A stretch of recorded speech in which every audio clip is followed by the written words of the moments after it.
Never Split the Difference by Voss. One of the best books that I've read so far on negotiation and also just on dealing with people as well. I've listened to this author a few different times on podcasts a few years ago, but it's my first time actually listening to his book.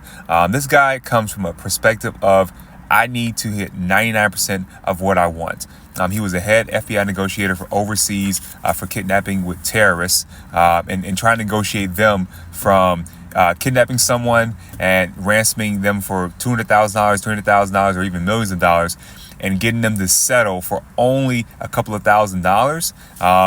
So this guy really knows what he's talking about, and he's had to study up, read a lot, have some great mentors to get to the level that he got to. And he's also been using that in the business world for a decent amount of years now after retiring from the FBI. But overall, I love the book. There were no goofy quotes in the beginning of chapters. He would just get into the chapter and get into the his stories and then how those apply to some of the concepts he was trying to teach.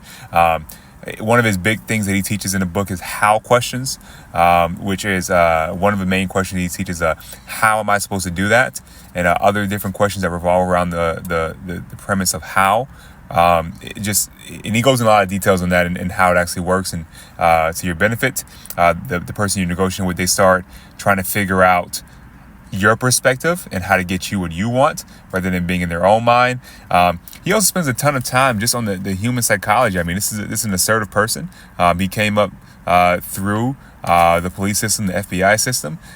So he's assertive and he wants to get what he wants. But the main thing he learned in all of his training and also on the job is the listening part is the most important part of the entire piece. Listening, understanding people's perspectives, being able to relay that back to them, mirroring those people.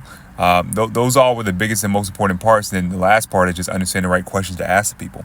The last thing that he mentions in the book, he probably spends a couple hours at the end of the book on this, is black swans, which are things you just can't prepare for. It doesn't matter how much you actually read, how many books you read, how many years you have experience. There's always going to be 2 to 3 things that someone you're negotiating with has in the back of their head that's personal to them, that if you knew those things, it'll give you a big leverage up when it comes to negotiation. So overall, great book. I'm a huge fan of the book, and I recommend it for anybody. Thanks.